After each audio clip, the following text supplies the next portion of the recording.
لحضوركم لجلسة شبكة السياسات الفلسطينية بعنوان أطر التحرر. بفكر هاي الجلسة كتير مهمة وتوقيتها كتير مهم، خاصة بعد امبارح. يعني أنا بشكركم جميعا للحضور بعد يوم طويل، ولكنه كان كتير ثري وغني بالمعلومات والنقاشات. بس كمان اللي صار امبارح هو لحظة تاريخية ومفصلية في نضالنا الفلسطيني نحو التحرر، لأنه مثل كتير لحظات بال15 شهر الماضيين مش بس غير طريقة تفكيرنا، وكان لحظة مفصلية بكيف مش بس بنفكر كيف لازم نعيد التفكير بكيف نشتغل، سواء كان بالتنظير والأكاديمية والبحث، ولكن أيضا على الأرض. إحنا للعقود الماضية تحدد قدرتنا على التفكير وتأطير طريقنا للتحرر بأطر شوي مسطحة وصلبة ومفروضة علينا، من فكرة الدولة للمؤسسات الدولية للكومبرومايز مع ما بعرف قوى دولية وإقليمية ومحلية. ولكن اللي عم بيصير على الأرض ورجانا إنه المخيال الفلسطيني أوسع من هيك، ونحن قادرين مش بس نفكر والوصول إلى التحرير والتحرر، ولكن أيضا كسر السجن والعودة، سواء كان بقدرتنا على التفكير وكمان على الأرض وفي الحقيقة. فاليوم بفكر البانل تبعت الشبكة بتفكيرنا بأطر التحرر ومعنى التقسيم اللي هو محدد للتحرر والنضال وحق تقرير المصير، هي كلها مش بس مفاهيم مهمة، ولكن بال15 شهر الماضيين شفناها تتحقق على الأرض. اليوم عنا متحدثتين ومتحدث، زميلاتي الدكتورة ليلى فرسخ، الدكتورة يارا هواري، والدكتور مهند عياش. سوف نبدأ مع الدكتورة ليلى فرسخ. للأسف هي مش موجودة معنا، ولكن في تسجيل. سوف تتحدث باللغة العربية، كل متحدثة ومتحدث معهم 20 دقيقة، وبعدين نفتح المجال للنقاش. رح نبلش مع الدكتورة ليلى فرسخ. الدكتورة ليلى هي بروفيسور في العلوم السياسية في جامعة بوسطن في ماساتشوستس. ألفت العديد من الكتب والمقالات حول الاقتصاد السياسي للصراع الاستعمار الإسرائيلي في فلسطين، ومبدأ التقسيم وما بعده في حل القضية الفلسطينية. من أهم كتبها إعادة التفكير في مفهوم الدولة الفلسطينية، حق تقرير المصير وإنهاء الاستعمار ما بعد مبدأ التقسيم، والذي صدر بالعام 2021. الأعمال الفلسطينية في إسرائيل ومشروع الدولة الفلسطينية 1967 ل 2007، وهو من نشر من مواطن ومؤسسة الدراسات الفلسطينية للعام 2009. وحررت أيضا مع الدكتور بشير كتاب المسألتان العربية واليهودية، جغرافيات الاشتباك في فلسطين وما يتجاوزها، وهو كتاب تم نشره للعام 2020. الدكتورة ليلى سوف تتحدث حول التحرير السياسي الفلسطيني بعد الحرب على غزة، حق تقرير المصير ما بعد منظومة التقسيم. الدكتورة ليلى سوف تتحدث لمدة 20 دقيقة تقريبا. ممكن تحطوا لنا التسجيل لو سمحتوا؟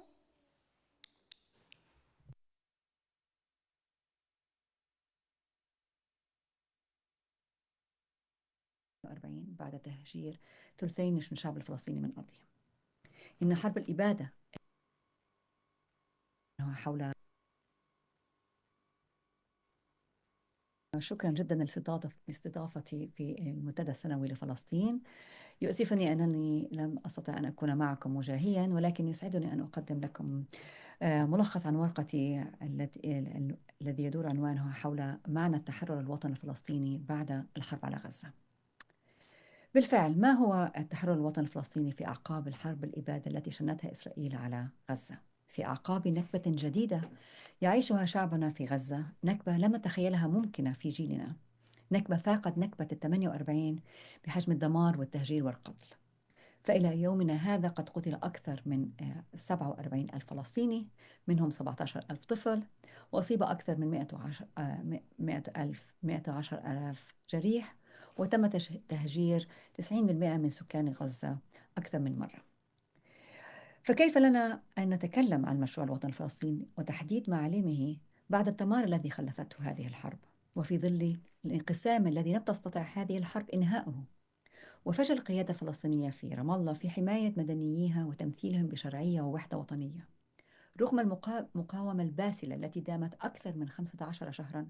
فاجأت العالم بما في ذلك الفلسطينيين أنفسهم بصمودها وتنظيمها وقدرتها على إرجاع القضية الفلسطينية إلى مركزيتها عالميا وإقليميا رغم الثمن الباهظ الذي يدفعه الشعب الفلسطيني. إن الحرب الإبادة التي تمارسها إسرائيل منذ أكثر من 15 شهر هي الأطول من كل الحروب التي شنتها إسرائيل منذ تكوينها في 48. خاضها شعبنا والمقاومة الفلسطينية وليست الجيوش العربية، وصمد فيها أكثر من أي صمود أي جيش عربي، وأكثر من صمود المقاومة في بيروت في 1982. هذه الحرب الأخيرة أوصلت القضية الفلسطينية إلى مفصل تاريخي مهم جدا، مفصل بأهمية المفصل التاريخي الذي واجهته القضية في 48 بعد تهجير ثلثين من الشعب الفلسطيني من أرضهم.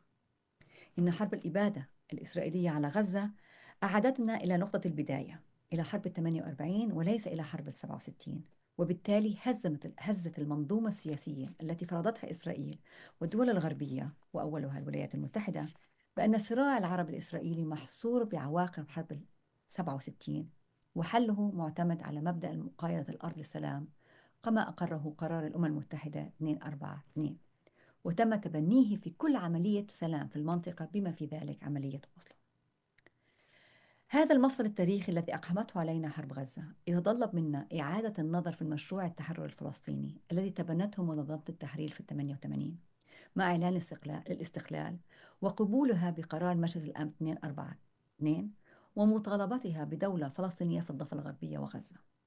فهذه الدولة الفلسطينية التي تم الاعتراف بها من قبل 147 دولة وقبلت كعضو كامل من قبل الجمعية العمومية في الأمم المتحدة لا تزال دون سيادة فعلية وغير قابلة للاستدامة، كما نرى اليوم في قرارات نتنياهو والحكومة الإسرائيلية بمحاولة ضم الضفة الغربية أو معظم الضفة الغربية إلى إسرائيل. لكن الخطاب السياسي الرسمي إن كان في فتح أو حماس لا يزال ملتزم بحل الدولتين واعترافه بحق إسرائيل كما أقرت منظمة التحرير في 93 وبالمطالبة بدولة فلسطينية.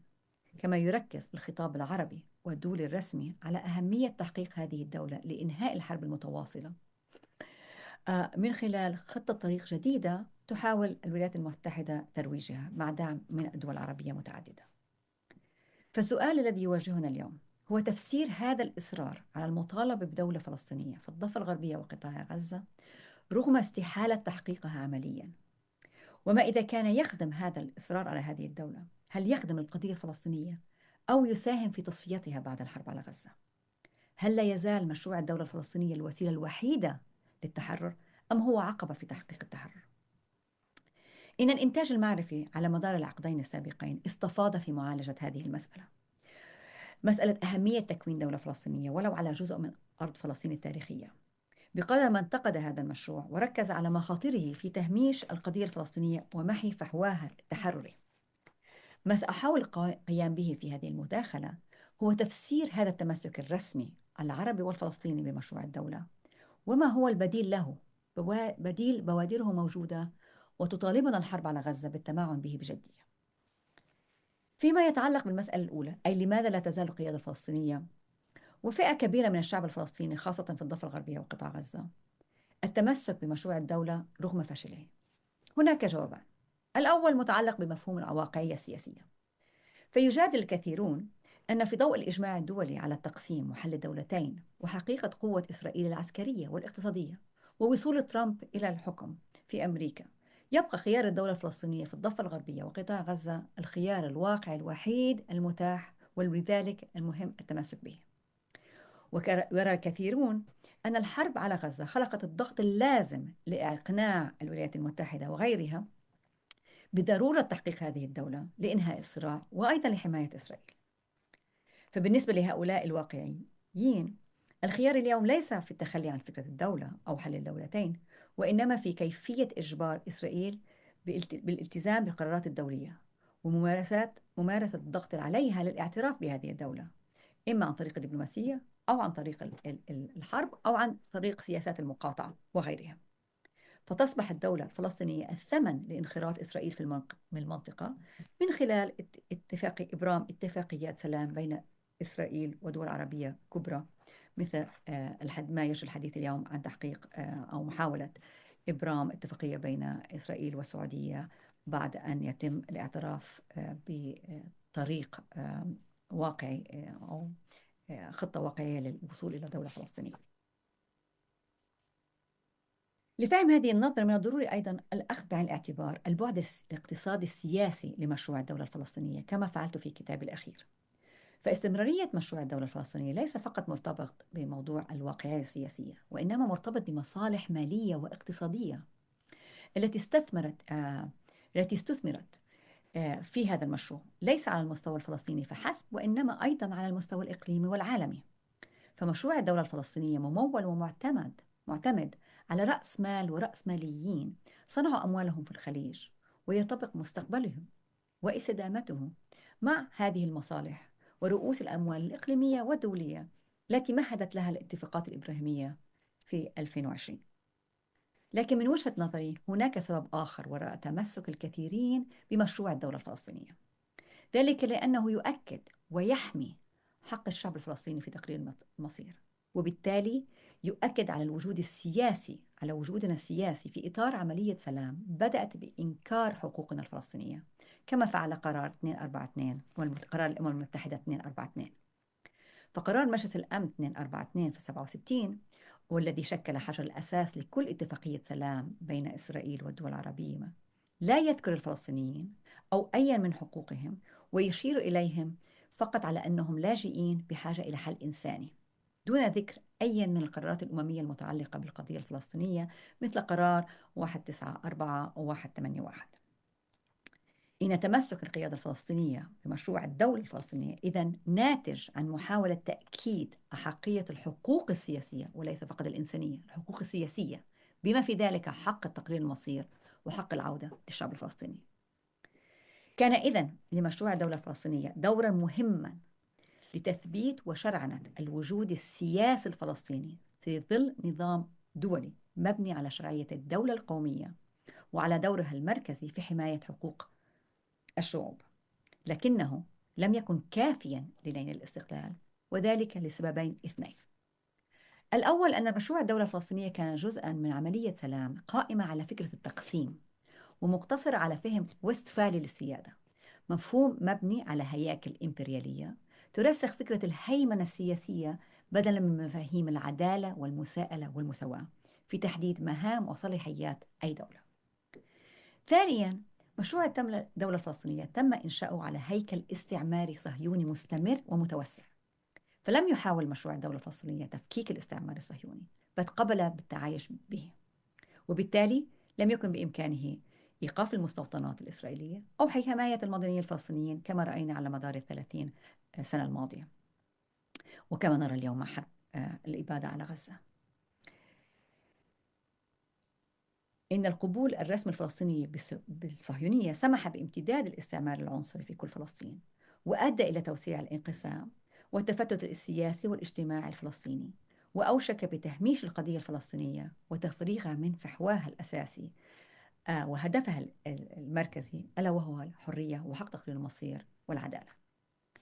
من الضروري إذن أن نواجه ونقبل اليوم بأن مشروع الدولة الفلسطينية أدى دوره التاريخي، وأن هذا الدور قد انتهى. لقد أثبت مشروع الدولة الفلسطينية أو مشروع إنشاء دولة فلسطينية في الضفة الغربية وقطاع غزة أنه لعب دورا تاريخيا مهما، لكن دوره التاريخي انحصر في كونه أداة لتأكيد الوجود السياسي الفلسطيني وليس إلى تحقيق استقلال والتحرر كما كان يأمل الكثيرون، لأنه ظل محصورا في إطار منظومة استعمارية لم يحاول لا المجتمع الدولي ولا أي أو القرارات الدولية أن تفككه. السؤال إذن كيف لنا أن ننهي الاستعمار ونحقق التحرر من الآن فصاعدا؟ السؤال الذي يواجه القضية الفلسطينية اليوم هو كيف يمكن لنا أن نفكك المشروع العنصري الاستيطاني بتحويل الواقع الدولة الواحدة العنصرية التي فرضتها إسرائيل على مدار 30 سنة القائمة هيكل أبرتايدي، كيف نحوله من هذا الهيكل العنصري إلى هيكل سياسي جديد أو دولة جديدة تضمن الحقوق الفلسطينية وحقوق كل من يسكن على هذه الأرض بعدل ومساواة. في رأيي من الضروري اليوم العودة إلى مشروع الدولة الديمقراطية التي طرحته منظمة التحرير ال71، والذي نادى بتكوين دولة ديمقراطية تشمل كل سكان فلسطين من يهود ومسيحيين ومسلمين، وتضمن حقوقهم الوطنية بالتساوي، ولكن آخذين في الحسبان المستجدات التي طرأت على القضية الفلسطينية إلى يومنا هذا وفي أعقاب الحرب على غزة، أي استحالة التعايش أو التهادن مع الصهيونية.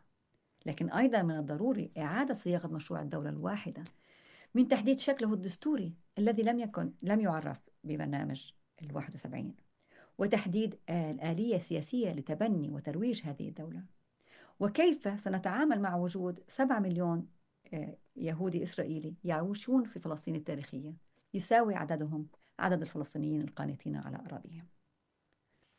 في رأيي هناك 3 خطوات أساسية يجب أخذها لكي نتخطى فكرة التقسيم وفكرة الدولتين، مشروع الدولتين الذي فشل، ونطالب بدولة واحدة ديمقراطية تبني على الرصيد الدولي الذي اعترف بحق الفلسطيني في تقرير المصير وتنهي الاستعمار. الأول، هناك أول خطوة هو الإدراك بأن حل الدولتين يمدد الاستعمار الصهيوني ولا ينهيه. مثل هذا الإدراك لا يعني التنازل عن الاعتراف الدولي بالدولة الفلسطينية، بل يتطلب أن نقبل أن هذا الاعتراف الدولي يؤكد ويحمي حق تقرير المصير، لكن ممارسة هذا الحق لا ينحصر في تحقيق دويلة فلسطينية في الضفة الغربية وغزة، بل يمكن أن يمارس من خلال دولة كونفدرالية أو دولة ثنائية القومية أو دولة واحدة، وكل ذلك يتطلب أن نوضح الإطار الدستوري لدولة ديمقراطية واحدة. ثانياً، لابد لنا من إعادة إحياء مركزية منظمة التحرير الفلسطينية مؤسسة تمثيلية فاعلة تشمل الفلسطينيين داخل فلسطين وخارجها، ويتطلب ذلك أيضاً إجراء انتخابات جديدة تسمح لكل القوى السياسية وخاصة الشباب أن تتمثل فيها، ويتم نقاش شعبي حول مشروع التحرر الفلسطيني، مشروع الدولة الديمقراطية وشكله الدستوري والتحديات التي تواجهه. ثالثاً، لابد لنا من تعريف الإطار الدستوري لهذه الدولة. هل ستكون كونفدرالية أو ثنائية القومية أو دولة ديمقراطية ذات قومية واحدة تحمي الحقوق الفردية والجماعية لكل مواطنيها بغض النظر عن إثنيتهم؟ إن المحك التي تجد القضية الفلسطينية نفسها فيه اليوم قد يجعل فكرة إنشاء دولة كونفدرالية في فلسطين التاريخية اقتراح ربما واقعي أو أكثر واقعية من أي حل آخر، لأن مثل هذا الاتحاد الكونفدرالي يبني على الاعتراف الدولي لدولة فلسطين ودولة إسرائيل، كما يؤكد حقيقة وجود اقتصاد واحد فلسطين بني على مدار العقود ال7 الأخيرة، لكن مع الإصرار على تغيير هياكله الغير متكافئة. ومثل هذا الاتحاد الكونفدرالي سيسمح بحماية وتحقيق حق العودة للشعب واللاجئين الفلسطينيين كما أقره قرار 194.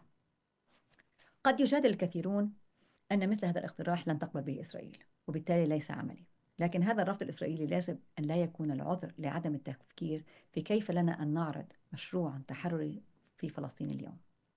في رأيي أي مشروع تحرري بعد الحرب على غزة يتطلب منا مناقشة فلسطينية واسعة وإحياء منظمة التحرير الفلسطينية ومعالجة 3 قضايا مفاهيمية مركزية. الأولى، هناك حاجة ماسة إلى إعادة صياغة العلاقة بين مفهوم الأمة والدولة والابتعاد عن التمسك بالدولة القومية كهدفا سياسيا، فالدولة القومية قاصرة عن حماية المواطنة المتساوية، كما ذكر العديد من المناظرين السياسيين مثل حنا أرنت. نحن بحاجة إلى إعادة صياغة مفهوم الأمة والقومية من خلال إبعادها عن منحاها الإثني أو العرقي، والتفكير على أن الدولة هيكل وإطار قانوني يمكن أن يشمل ويمثل أكثر من قومية طالما كان ديمقراطيا وليس نظاما استبداديا أو عرقيا يعطي أولوية لمجموعة على حساب الأخرى. التحدي المفاهيمي الثاني الذي نحتاج معالجته هو إعادة التعريف بما نعنيه بإنهاء الاستعمار. إنهاء الاستعمار هو سيرورة وليس فقط غاية، ويستلزم إنهاء الانقسام الفلسطيني وإنهاء كل أشكال الاستبداد بما في ذلك الاستبداد الأبوي والاقتصادي والعنصري في داخل المجتمع الإسرائيلي والفلسطيني.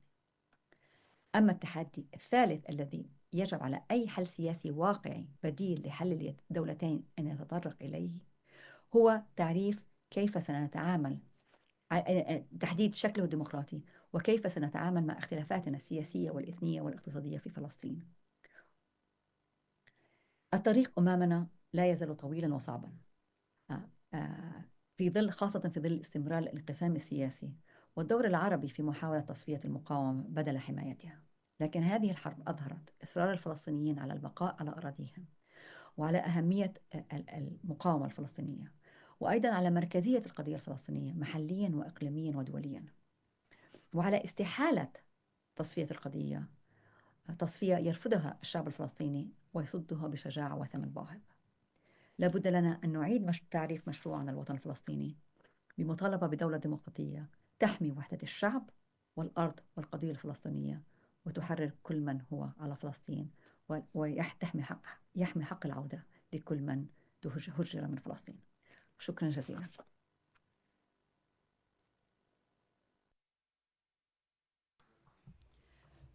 نشكر الدكتورة ليلى، وللأسف هي مش معنا اليوم، وكمان هذا التقديم كان مسجل، فإذا في حدا عنده أسئلة ممكن يتواصل معاها. وكمان أنا بأسف إنه هي مش معانا، لأنه في الكثير من النقاط اللي ممكن نطرحها بعدين بالنقاش. يارا ومهند ممكن نحكي عنها. سوف أنتقل للدكتورة يارا هواري، ستحدثنا عن المرأة الفلسطينية في النضال نحو صياغة إطار جديد للتحرر. الدكتورة يارا هي مديرة مشاركة للشبكة، شبكة السياسات الفلسطينية. عملت سابقا زميلة سياساتية للشبكة في فلسطين ومحللة رئيسية فيها. دكتورة يارا حاصلة على الدكتوراه في سياسة الشرق الأوسط من جامعة أكستر، حيث درست مساقات مختلفة لطلاب مرحلة البكالوريوس، ولا تزال زميلة بحثية فخرية في الجامعة. يركز عملها الأكاديمي على دراسات السكان الأصليين والتاريخ الشفوي، وهي معلقة سياساتية تكتب لوسائل إعلامية عديدة مثل The Guardian, Foreign Policy والجزيرة الإنجليزية. تفضلي دكتورة يارا، معك 20 دقيقة. شكرا ماي. صباح الخير. My paper today broadly addresses the history of Palestinian women in the struggle, and then it's going to delve more in depth about recent Palestinian feminist movements which have put forward a new framework for liberation, namely a decolonial feminist one that places liberation for all at the center. And so for the purpose of time, I'm not going to focus too much on the history, but rather I'm going to present two recent movements that I use as a case study in this work. Palestinian women have always been politicized individuals and part and parcel of the national liberation struggle, and yet many patriarchal narratives position them simply as wives, sisters, or mothers of fighters, martyrs, and leaders. In other words, defined solely by the relationships to men in the struggle. And yet, even a cursory look back through history and historiography reveals a more complex and independent relationship with politics and political organizing, where they too show up as fighters, martyrs, and leaders. And whilst many historians have failed to document this adequately, and in some cases intentionally so, there are many Palestinian women scholars adopting feminist methodologies who have done so. For example, Ilan Kutub's contribution on the Palestinian women's movement, Islah Hajjad's work on women's activism, and the tensions between nationalism, secularism, and Islamism. Rima Hamami's scholarship on the participation of women in the labor force and political realm. Nahla Abdo's work on Palestinian women political prisoners and the struggle within the Israeli political system. And last but not least, Nadira Shalhoub-Kevorkian, extensive work on the intersections between gendered violence and settler colonialism. And notably, Nadira was recently arrested by the Israeli regime for stating the genocidal intentions of the Zionist project in Gaza. So these works and many others assert undeniably that Palestinian women have always been present and active at crucial political and national moments. And not only that they dispel Orientalist and essentialist assumptions about Palestinian women and unpack the political and ideological tensions between feminism, nationalism, and anti-colonial struggle that Palestinian women have often had to navigate. And indeed, Palestinian women have long had to contend with participating in a liberation struggle that simultaneously marginalizes them from full participation.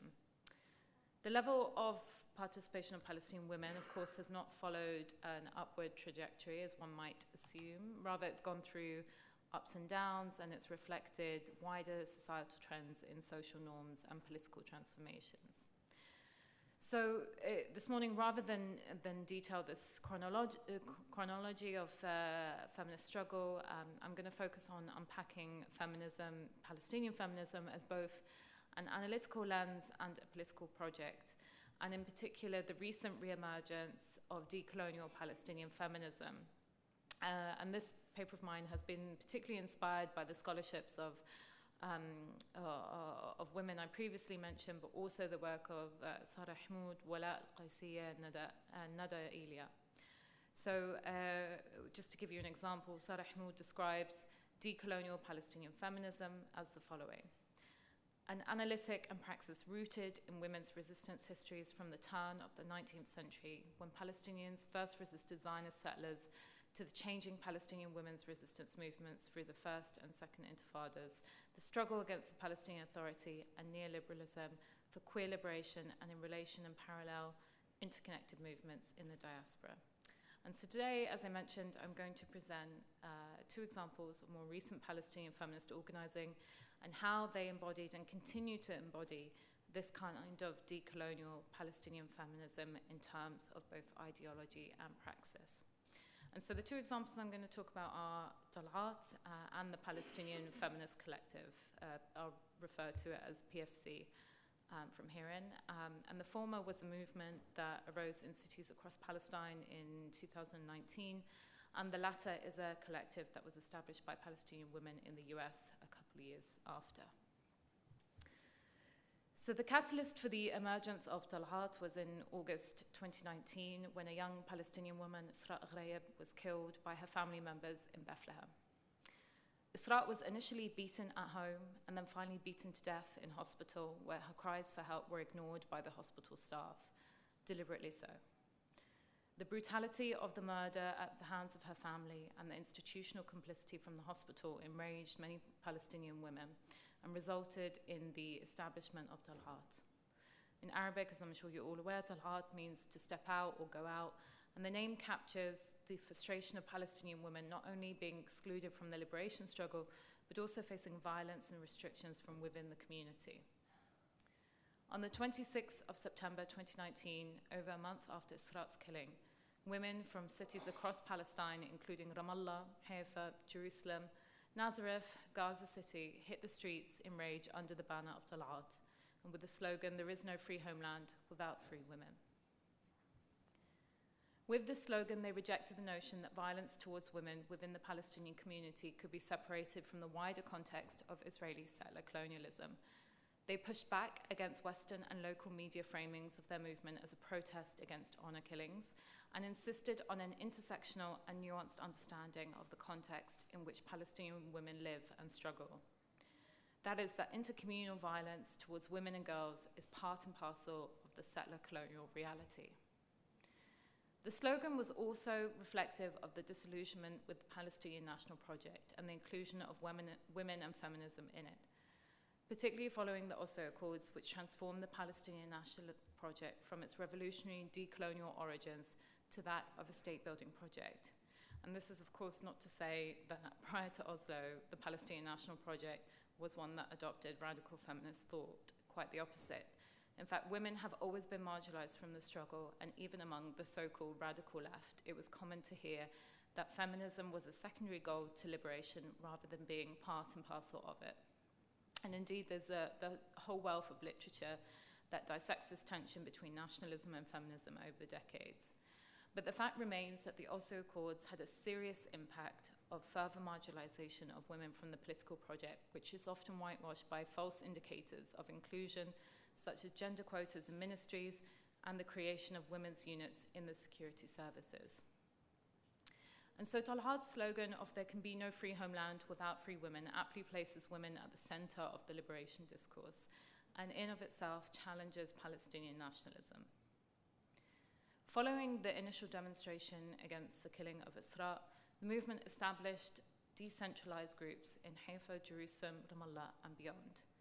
These groups grounded themselves with shared values of decolonial radical feminism and distinguished themselves from NGOs and other civil society actors by asserting that their call was not for institutional reform, but to deepen their understanding of the intertwined relationship between colonization and the manifestations of social oppression.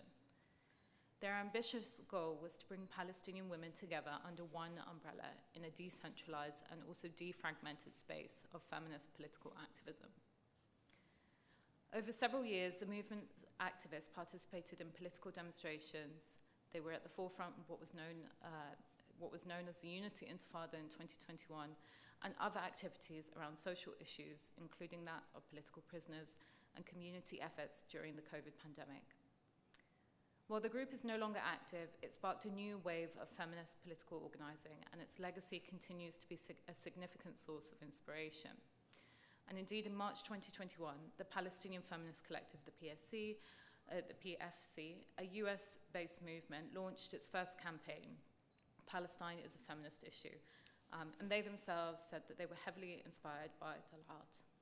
The PFC called for the advancement of Palestinian feminism as a liberatory philosophy and practice necessary to create the world we want to live in.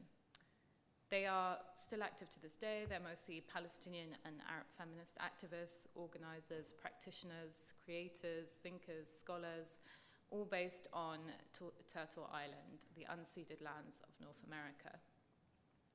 In the summer of 2021, during the Unity Intifada and the Sheikh Jarrah protests, in which feminist organizing played a key role, as I mentioned, the PFC wrote a love letter to sisters struggling in Palestine, and I want to share just a small snippet with you all this morning. We stand with you as you resist this masculinized and militarized colonization. We share in your pain from this renewed assault on Palestinian life and land. We are enraged as settlers wreak havoc and call for the death of our people. We stand vigilant as you withstand airstrikes in Gaza and stun grenades, tear gas, skunk water, rubber bullets, and the desecration of our sacred sites in Jerusalem, no less during the month of Ramadan. We stand with you as you resist the media's violent erasure of the Palestinian struggle. Your labor has taught us for generations. Palestine is a feminist issue. Love guides our methodology for liberation, and we affirm life and implore feminists everywhere to speak up, organize, and join the struggle for Palestinian liberation. Now, in this letter, the PFC highlights that Palestinian radical and decolonial feminism recognizes the centrality of anti-colonial struggle and the complex gender underpinnings of the Zionist project and its effects on Palestinian women. And to this day, the PFC continues to be one of the crucial actors in the Palestine solidarity movement in the US. Now, for both Talat and the PFC, Palestinian feminism is as much an analytical lens as it is a political project. And in this sense, it's not only about focusing on the reality of Palestinian women and bettering that reality, but rather it's about understanding the interconnectedness of gendered violence and settler colonialism. And inevitably, this encourages an inwards reflection on the Palestinian liberation movement. Throughout history, the nationalist Palestinian rhetoric around women's emancipation has, at best, taken a pragmatic approach. That is, that women, as half of the population, must be included in the struggle in order to win. The logic here is a simple one.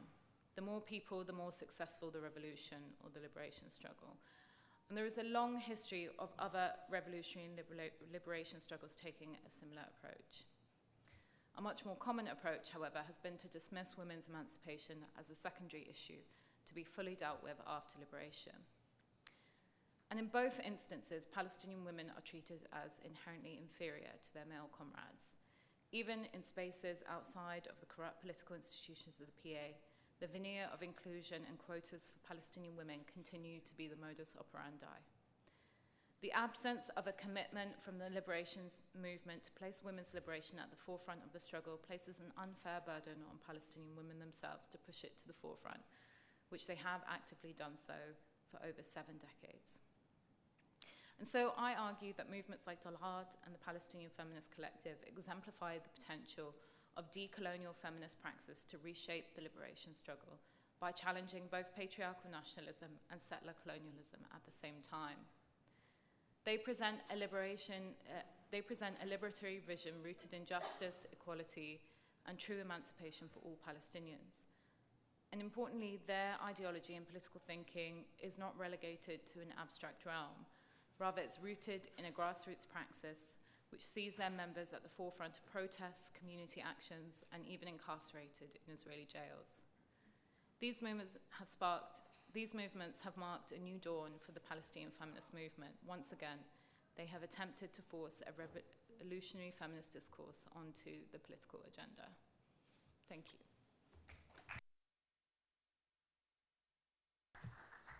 شكرا يارا. قبل ما نفتح المجال، طبعا مهند رح يحكي، بس قبل ما نفتح المجال للأسئلة أنا رح أحط سؤال سريع. أنت حكيتي إنه الحراك الثوري الفلسطيني سواء قبل أوسلو أو بعدين بمفهوم الدولة والإنكلوجن ستراتيجيز تبعت السلطة مش إقصائي بطريقة، ولكن طبعا في بيستعمل كوتاز وبيستخدم ناريتيف معينة أو خطاب معين إنه النساء جزء من الحراك الثوري أو التحرري. بس كمان في زي accusations مش ضد هاي الحراكات سواء كانت طلعات أو PFC إنه هي حراكات إقصائية بناء على المناطقية والطبقية، أو هي كتير متركزة في المدن ولا طبقة معينة اللي هي الطبقة الوسطى أو ما أعلى من الوسطى، للصبايا اللي هن يمكن بدهم يطلعوا من مجال الNGOs ولكن هم لسه متصلين فيه، وفي لهم بعض المميزات اللي هو يقصي نساء أخريات بفلسطين، وخاصة مثلا PFC اللي هو شتات، ومش شتات مخيمات ولكن شتات له مميزات سواء يعني passport privileges أو privileges تعليمية أو يعني عندها مصادر اجتماعية واقتصادية. فبس هاي النقاط اللي ممكن نطرحها بعدين بس خلي مهند يحكي. طيب، المتحدث الأخير معنا هو الدكتور مهند عياش. الدكتور مهند هو أستاذ علم الاجتماع في جامعة أنا مش شايف لأني مش حاطة نظاراتي سوري في جامعة مونتريال بكندا، وهو أيضا محلل سياسات في شبكة السياسات الفلسطينية، وهو مؤلف كتاب Hermeneutics of Violence. Hermeneutics is a word اللي عادة نقرأها بس بنحاول إن ما نحكيها، بس شكرا مهند خلتني أحكيها. وتم إصدار الكتاب في العام 2019، وسيصدر لك كتاب بعنوان Lordship and Liberation in Palestine Israel. وشاركت في تحرير كتابين، وأيضا أنت مؤلف للعديد من المقالات في المجلات والفصول في الكتب. مهند سيحدثنا اليوم عن السيادة وعدم التقسيم والنضال من أجل التحرير ما بعد الاستعمار لفلسطين. 20 دقيقة، تفضل. شكرا ماي، صباح الخير. والله كنت ناوي انه اجرب اقدم بالعربي بس ما صح ليش وقت احضر حالي، فسامحوني راح احكي بالانجليزي. This paper is more theoretical and aspirational in its analysis. By aspirational, I mean it does not necessarily provide a blueprint for liberation, but presents a theoretical analysis of the path towards liberation and what might different paths produce as liberation, decolonial liberation for the Palestinian cause. It theorizes two general paths that are common in the history of decolonial struggles. Let me be very clear from the outset. There is no decolonial struggle against settler colonialism and imperialism that doesn't involve both armed resistance and unarmed resistance. And of course, there's also discussions about the blurry line between them. You're always going to have both. There's no such thing as purely armed resistance. There's no such thing as purely unarmed resistance. But I contend theoretically that we can, as scholars, and we do as scholars, and I'll bring up some examples of that shortly, distinguish between a resistance or a struggle for liberation in which one or the other was emphasized more as what I call the guiding principle of action. So in some cases, unarmed resistance is the guiding principle of action, what comes to define the resistance movement. And in some cases, it's armed resistance that comes to define it. Of course, again, in the contextual analysis, these theoretical lines are not always going to be clear. There's not going to be an easy distinction between them. But we do, as scholars, yet do that work. And again, I'll bring up some examples shortly. Generally speaking, what I mean when I say unarmed resistance is going to be the guiding principle of action, this is where you're going to have the movement in its practice, in its aspiration, and in its sort of overall image and the narrative around it will involve the withdrawal of participation from systems of settler, colonial, and imperial power as the primary guiding principle of action. Withdrawal of participation refers to general strikes, labor strikes, acts of refusal, refusing to pay taxes, plenty of examples of that throughout history, in Palestine and beyond. And the mobilizing and organization structures will tend to be highly participatory, meaning a large number of people will be participating in the mobilization practices and in the organizational structures of the resistance movement. In this scenario, you still have armed resistance. Again, there's no such thing as purely one and another, but it tends to appear in very tactical ways. It doesn't become the guiding principle of action. It appears in very tactical ways, including, by the way, ways that are not just self-defense, but put pressure on the imperial and settler colonial structures. In the other scenario, where armed resistance is more the guiding principle of action, you still have sometimes mass participation, but it tends to be always directed towards enabling the armed resistance. So you have mass mobilization, but it's done to generate capital, as little as it might be in some cases, but still generate capital for the resistance movement, whether that's securing food or health or intelligence gathering and any of those kinds of things. But mass mobilization happens always towards not necessarily withdrawal of participation from imperial and settler colonial structures, but in generating capital so that the resistance can keep going. In fact, in a lot of cases, there's no withdrawal of participation, because you need to generate capital from somewhere, and that's usually dependent, in a lot of cases, on imperial and settler colonial structures. You don't see too much withdrawal of participation in that case. Again, these are theoretical guideline, conceptual tools. It's not going to be easy when you try to make the case in specific cases, but we do that anyway. So, for example, in the South African struggle against apartheid, it's obviously a combination of both, armed and unarmed resistance. But during the moment of the dismantlement of apartheid, it was the guiding principle of action, I think most scholars would argue, was unarmed resistance. So, refusal to pay taxes, they refused to pay rents in public housing, which is what the majority of people were living in, labor strikes, which themselves also have acts of violence in it, right? The strike committees, you got to make sure people don't participate in the structure. Some people still will, so you got to figure out a way to not let that happen. Sometimes that means the use of violence. And in that case in South Africa, violence was still used, armed resistance was used mostly as a tactic, trying to attack the economic infrastructure of the apartheid state and so on. An example of decolonization struggle where armed resistance was more the guiding principle of action, the Algerians against French settler colonialism, and many other examples in the struggle against colonialism and imperialism. In my view, I think that when the armed resistance takes the center stage, when it is the guiding principle of action, there are some concerning signs that lead to what I would call partial decolonial liberation. So it can still lead to liberation, but I would call it partial. And the reason I call it partial is that there isn't that mass withdrawal of participation from settler colonial and imperial structures. So some of the reasons include why that happens is that the nature of the activity itself, armed liberation struggle, tends to be focused on removing the enemy, not necessarily the structures of power. And we've seen this in a lot of decolonial struggles and what the post-colonial state looks like afterwards. Another reason, and there are others, but I'll just focus on two here, it tends to happen through hierarchical structures, largely hierarchical structures in the armed resistance.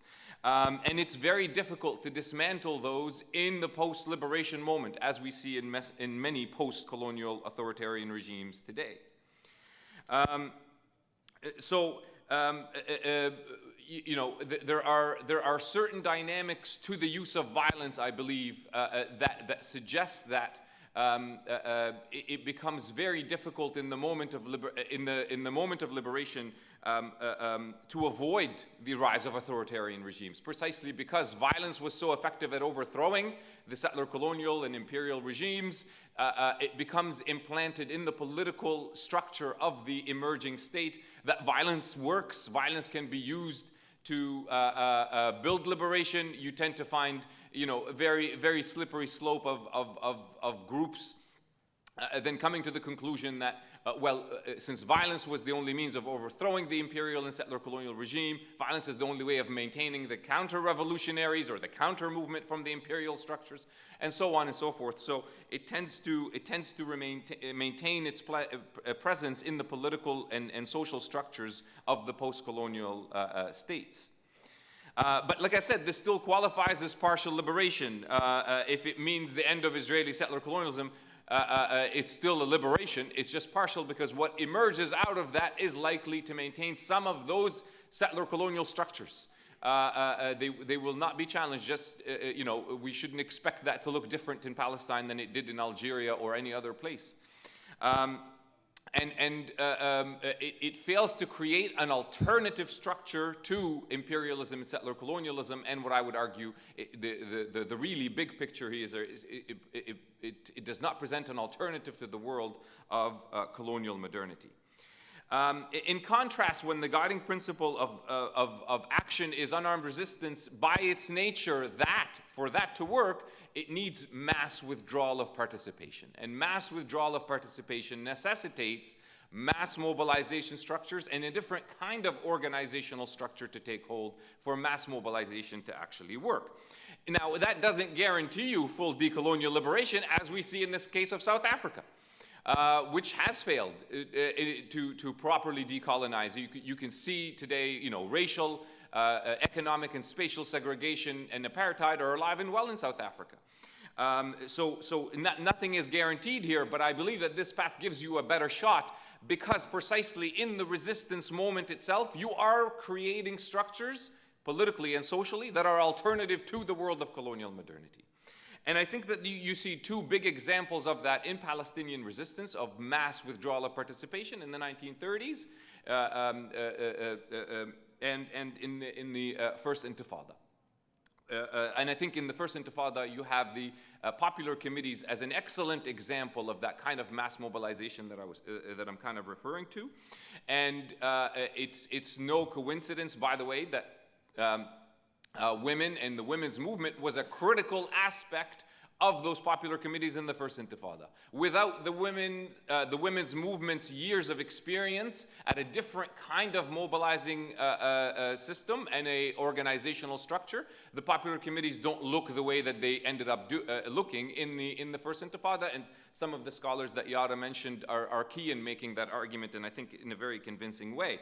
But to me, those popular committees, precisely, you know, for example, because the women's movement had sort of perfected the art of mobilization across class, region, political faction, and of course gender, they managed to mobilize greater masses into the movement, and then the organizational structure itself had a very non-hierarchical structure to it. So even though there's a leadership that emerges in the popular committee, you know, the united leadership of the uprising, I can't remember the exact term off the top of my head right now, but that leadership system never looked like a centralized authority, with a clear hierarchy over the people. It was, if you read their communiques, for example, they were always referring back to the power of the people and the ability of the people to participate in self-governance, in self-rule, in really the sovereignty of the people. And organizing the protest actions and the withdrawal of participation and so on and so forth. They were critical organs of the first Intifada. So to me, when you have that kind of mobilizing structure, organizational structure, you are creating something that looks different than the modern nation state of colonial modernity. And when you have that in the resistance moment, you are much more likely to carry that into the liberated moment and actually create an alternative to colonial modernity. Now, here I want to sort of shift the discussion as to some of the obstacles that stand in the way of Palestinian liberation, regardless of which path is taken. Because the Palestinian people, like I said, have at the very least achieved this withdrawal of participation on a mass level in this mass organizing and the creation of what I theorize as decolonial sovereignties at least twice in the history on a mass scale. These things are ongoing, of course, on small scales all the time, but on a mass scale they happen twice, which is very difficult to accomplish. When it comes to, for example, scholarship on whether you want to call it social movements or revolutionary change, this mass withdrawal of participation is the cream of the crop. It's the hardest thing to do. For the Palestinian people to do it twice in their long history is quite astonishing. Yet it didn't work either time in achieving liberation. So sometimes you have the contextual factors so stacked up against you that you can achieve again, the hardest thing to do and still not get your liberation. That contextual difficulties, of course, historically have looked very similar to what we face today, but I'll focus a little bit more on the situation that we find ourselves in today. Today, with everybody focused on the question of the state, let's understand that the most common diplomatic discourse on the solution for the Palestinian cause is the two-state solution. Whether we agree with it or not, like it or not, most diplomatic international discourse still looks at the two-state solution as the only real solution, and that's the discourse that is in fact supported by the Palestinian Authority itself.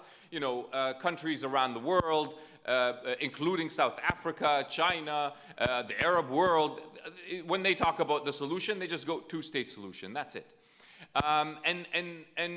Let's always sort of remind ourselves what that means.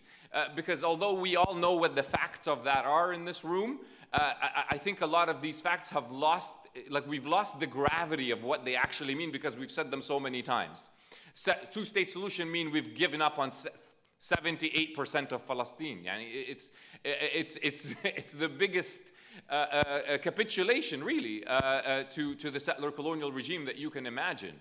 And most people, advance it from, oh, this is a realist perspective and that's all we can get. But to me, that's at the very best, if it's not comprador class, at the very best, it's an appeasement strategy that clearly does not work. And I think that we need to work harder to shift that discourse among the global South.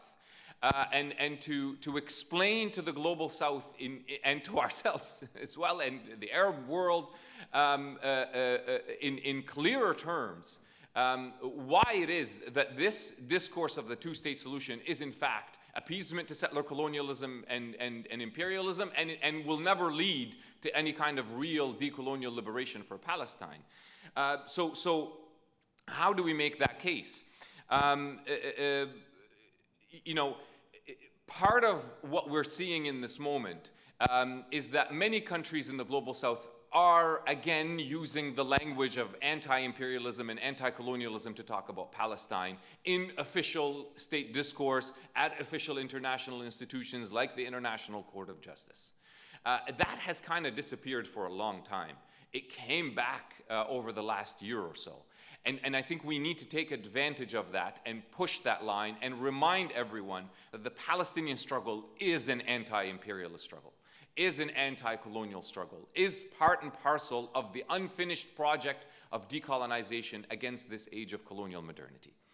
And we need to explain that any sort of discussion of a two-state solution is precisely ensnaring the global South back into that colonial worldview, and one that can only benefit ultimately American imperialism and Israeli settler colonialism. So how do we do that? I think for one, we remind everyone that the Israelis and the Americans do not want even a two-state solution.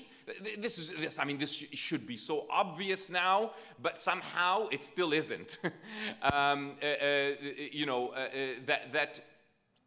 Even if you say, the only realistic solution is two-state solution along 1967 borders, we have to remind them. Nobody in Israel or the US, or the West for that matter, is interested in seeing that realized. At most, what Israel is willing to accept is give the Palestinians self-administration, not self-determination, not sovereignty, self-administration in about 5% to 8% of historic Palestine. That's it. The rest will be under exclusive Israeli Jewish sovereignty, and those 5 to 8%, because it would only be self-administration, would in effect be under Israeli Jewish sovereignty. So we'd have to remind everyone that that is the case. And so, okay, so what is the solution then? As Layla talked about, and others, many talk about the one-state solution, democratic solution, and so on. But in my view, we should shift the discussion to the question of sovereignty. And not necessarily the question of the state. I can see different kind of one-state solution models that Layla mentioned and is documented in her book, no-state solution models. I can see many of them working in the context where we shift the discussion to sovereignty. Why shift it to the sovereignty? To me, sovereignty, we should not understand it in the classic in the shape that it took in the age of colonial modernity, which is the establishment of the centralized, indivisible, absolute centralized authority. But rather, we should take the word sovereignty back to something that existed before the age of colonial modernity, and something that we should aspire to beyond the age of colonial modernity. To me, the concept speaks to a fundamental questions about human beings' understanding of their relationship to the land and their relationship to each other. And if we take the discussion to those more fundamental questions on decolonial grounds, then we can start to imagine what we would construct as a decolonial alternative in terms of the social, political, and economic systems under which we live, and be more assured that that can lead us to a proper decolonized world. What that's going to look like, I cannot give you the blueprint for. I have some ideas that I can theorize based on historical practices, but it should be a communal project. And I think that kind of discussion about sovereignty could reignite the global South's interest in some more fundamental questions about transforming our world. And ultimately, to really decolonize, to really have Palestinian decolonial liberation, you're going to need three things: a decolonization of Palestinian leadership structures, a decolonization of the state structures in the global South, and a decolonization of the international order itself. I don't know how the three can transform and what pattern they should follow in all of that. But what I do know, and what I think we should be very forcefully making as our message to the world, is that those three transformations have to all happen for real decolonization to take place, and that will be good, not just for the Palestinians, but for the majority of the world's population. Thank you. شكرا مهند، شكرا لالتزامك بالوقت بالضبط على الدوت. في كم من نقطة كنت بحب أطرحها قبل ما نفتح المجال للأسئلة، اللي هو حركة المقاطعة. هل بتعتبرها mass withdrawal مش بس بفلسطين ولكن internationally، وشو بتحس دورها اللي بتلعبه في حاليا الحراك الثوري بفلسطين وخارج فلسطين للتحرر؟ الموضوع الثاني اللي هو الحركات الثورية والتحررية اللي هي ما بتخضع لأطر مؤسسية مثل الحراك النسوي في فلسطين ما قبل أوسلو مثلا خلال الانتفاضة أو بثورة 36 أو ما بعدها. كيف بيتم استغلالهم أو they're being co-opted لما نصير نفكر بحل الدولة، سواء كانت الدولة الواحدة أو الدولتين أو الطروحات اللي حكيت عنها ليلى اللي هي بتضلها طروحات كولونيالية. يعني حتى لما نفكر فيها يعني حل الدولة هو طرح كولونيالي لسه، أو هو جزء من البارشال decolonization أو اللي بخلينا في نفس شرك الاستعمار. فهدول النقطتين اللي حبيت أطرحهم. هلأ بنقدر نفتح المجال للأسئلة والملاحظات. يمكن ناخد 3 questions. Yeah, sure. Yeah, let's do that. I'll use my position of power. Just as a reminder, May's question was about the critique of these feminist movements being exclusionary and classist. And I think this was a criticism that both Tal'at and PFC were and are very aware about, and I think they dominated the discussions, and I mean that in a very genuine and healthy way. I'll speak mostly to Tal'at because that's what I can speak to with personal experience. Tal'at was a movement that was born in Palestinian cities, predominantly Haifa and Ramallah. And the women involved were predominantly from the cities, but also from villages in the sort of surrounding areas that had come to live in the cities. But let's say they were, it was predominantly made up of urbanized women and a mix of working class, lower middle class and middle class, the majority of whom did not have European passport privilege. I was perhaps the exception, or not anymore, Brexit. But having, said that, I think living in Ramallah and Haifa inevitably places you in a place of privilege regardless of class, because you have more access to resources and services, and you certainly don't face the brunt of Israeli settler colonial violence. And so, as I said, this topic was extensively discussed, and it was something that I think many of the women were very acutely aware of. And there were attempts to address this through understanding other feminist movements and struggles, particularly in the global south, who faced similar tensions, and actually having direct dialogue with them, including the Kurdish Revolutionary Women's Movement, which is actually spread across rural mountains, urban spaces, refugee camps, diasporic spaces in the West. Also various Latin American struggles, including the Zapatistas in Mexico, who originally came from rural spaces. It was also based on readings by Black radical feminists. And so with these discussions came a wealth of knowledge, but no clear answers. And so I think some of the questions that arose is how do we grapple with the fact that we were a movement that was born from Palestinian urban centers, which inherently makes it exclusionary, and how do we include women from more rural areas, but also from refugee camps, without doing so in a way that is tokenizing. And again, no clear answers. And so I think this tension will always exist within movements. I think that's something that we continue to have to grapple with. And interestingly, it was a tension that was very much exploited by the Palestinian Authority and by people who hate women and feminists, who accused Tal'at, specifically in Ramallah, of being funded by foreign agents, of receiving foreign funding. And of course, Tal'at was a movement that had no money and did not receive money. And it was because they classified that feminism as being a foreign feminism because it was decolonial and radical. So I didn't answer that question, but that was just a sort of glimpse into the sort of internal discussions within the movement.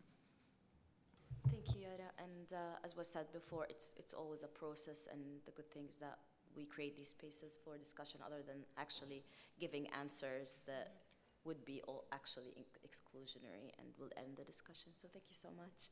Muhannad? Thank you, Mai.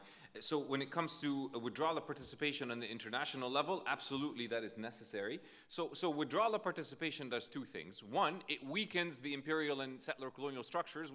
Without your participation in them, they're much weaker. So it weakens them quite significantly. Two, it forces you to create alternative structures. You have no choice. If you're now no longer dependent on your economic, social, and political life on those structures, you have to create something else to take their place. So it forces people to innovate and create something new. And if it is based in these kind of, I said, mass mobilization structures and organizational structures, you have a better chance of creating something that is in fact alternative to those structures. So those two elements are both critical. And a global mass withdrawal of participation, of course, is going to be very difficult to do. But what you can do, I think, in our case, we have a sort of more specific, particular kind of withdrawal of participation that can lead to bigger effects. So I think what we can tell the world, which is, because it's based on reality, is that Israel is one of the critical imperial outposts for US imperialism. It generates enormous amounts of wealth and power for the US. When Biden has been saying for 30 years now that it's the greatest investment the US makes, he's not just talking, out of his you-know-what. He sees things on the inside that we don't see. He knows how much that investment, they spent billions, but he calls it an investment. They're getting billions in return. The role that Israel just played for American imperialism in Latin America is huge. It's not just in the region. This is one of its critical sources of power. So if we go to the global south and say, help us decolonize this area, it will weaken American power. That's a form of withdrawal of participation that the world can engage with right now. I understand that many people in the global south, not just their governments, but people, will say, we can't afford it. We can't afford a confrontation with the Americans. We're too economically dependent on them, and so we're too afraid of their military. All understandable things to say. I don't judge that. Okay, so weaken their imperial outpost. You'll put a real good dent into their power and gives you a better chance now to maneuver and recreate the international system and so on and so forth. So you can withdraw your participation by economically and politically isolating the Israeli state. To this date, nobody's doing that. Apart from the few countries that never did it in the first place, which are very few, nobody's really doing that. There needs to be a change in the international system, but we need these global south spaces to start to take decolonization as seriously as the Americans take imperialism. We're a long way away from that, and there are tremendous obstacles in its way. This is, I think, one path of withdrawal of participation that we can already communicate to the world today. We don't have to wait. I'm not saying it's easy, but we need to push this, I think, a line through. The second question, I just missed the beginning of it because I was distracted with the mic. What were you talking about in terms of who's going to get co-opted? Sorry. The horizontal movements who are not institutionalized, like feminist movements in Palestine during the revolutionary time, like say the first intifada that you gave an example of, and how they were co-opted under the PA. Yes. So once the partial decolonization happens, these movements get co-opted within institutions for tokenization, yes, like Yara was saying. Yes, absolutely, absolutely. And Hamami calls that the NGOization. Tariq Ta'na has written on this as well. Nahla Abdo, who talks about how a lot of these feminist movements were basically told by funders, take the colonialism and occupation thing out and we'll give you money. So co-optation, I mean, that's, settler colonial and imperial power spreads not just through the gun, but through money, of course.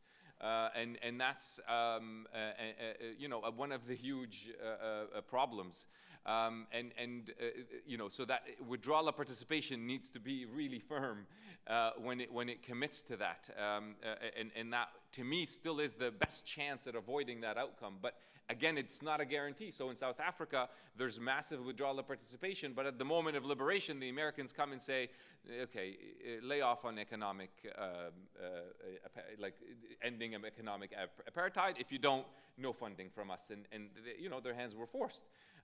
You could critique that today and all of that, but it's not an easy position to find yourself in as a liberation movement in that moment. But that's one of the hardest obstacles to overcome, absolutely, yeah. Thank you very much, Yara and Muhannad. We still have 45 minutes, so we'll open رح نفتح المجال للنقاش والأسئلة. ناخذهم 3-3. أوكي. So الأسئلة أول 3 أسئلة. تفضلي. لو سمحتي بس تعرفي عن حالك وتحكي لنا لمين السؤال إذا مش سؤال عام للثلاث متحدثين. دكتورة آمنة بدران، جامعة القدس. للدكتور مهند، الحديث عن الاستراتيجيات المقاومة، احنا بنعرف انه الماس موفمنت، الماس موبيلايزيشن حصل في الانتفاضة الأولى، وكان في كادر وسيط والعمل على المستوى الجماهيري قادته الفصائل السياسية. لكن أوسلو أجت كحل تمثل في نهايته عملية احتواء لكل العمل الجماهيري وعملية ديموبيلايزيشن للسيفل سوسايتي الفلسطيني. هلا انتقلنا في الانتفاضة الثانية للعمل المسلح، والعمل المسلح برضه يعني استطاع انه يشتبك مع الاحتلال، لكن موازين القوى لم تحدث تغيير نوعي، ووصلنا لمرحلة طوفان الأقصى اللي أدى اليوم لإبادة في غزة. فالسؤال هون يعني الماس موبيلايزيشن تم إضعافها، والعمل المسلح وين وصلنا؟ السؤال اليوم وين؟ كيف ممكن إنه نعمل هذا الشيفت إن باور بحيث إنه نروح لمفاوضات حقيقية تغير في النتيجة. بدنا احنا النتيجة ضمن الماتريكس اوف كنترول، مصفوفة السيطرة اللي بتقوم فيها إسرائيل، وطبعا أمريكا في ظهرها كشريك أساسي في هذه العملية للحفاظ على منظومة مصالحها في المنطقة. فبالتالي هو الموضوع موضوع مش فلسطين إسرائيلي، فلسطين إسرائيلي إقليمي دولي. طيب هون اليوم فلسطين، واليوم أنا باجي من القدس بقول طيب يعني إحنا مش قادرين نتحرك من هون لهون، بدنا 3 ساعات عبال ما نوصل الشغل، و3 لنرجع بكون خلصت النهار، عارف؟ فاليوم شو الالترناتيف بحيث إنك تضلك في وطنك في اليوم اللي ترامب بيقول لمصر والأردن استقبل الفلسطينيين. هذه آخر الأخبار. إحنا اليوم بنحكي عن قضايا وصلنا لمرحلة اللي الإسرائيلي بيشوف بعد الأبراهاميك أكورد إنه بيقدر يحسم المعركة، هو بده يحسم على الأرض الوجود الفلسطيني بتفريغ ما يمكن إبعاد ما يمكن إبعاده. فوين هون القضية اللي يمكن اليوم المصيرية هي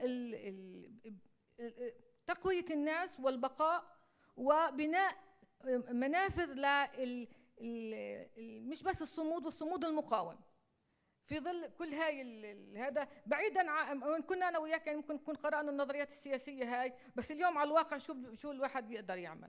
القضيه الثانيه انت حكيت على ساوث افريكا. ساوث افريكا نقطه اساسيه في استراتيجيات المقاومه كانت فض الشرعيه عن ايديولوجيه الابرتايد. واحنا خسرنا هاي النقطه. يعني احنا في قرار في الامم المتحده انه Zionism is a form of racism، لكن احنا خسرناها بعد مدريد، مؤتمر مدريد اللي تم سحب هذا القرار من قرارات الامم المتحده. اليوم بعد الاباده في غزه اعتقد انه اليوم ضروري انه تكون احد اهم مفاصل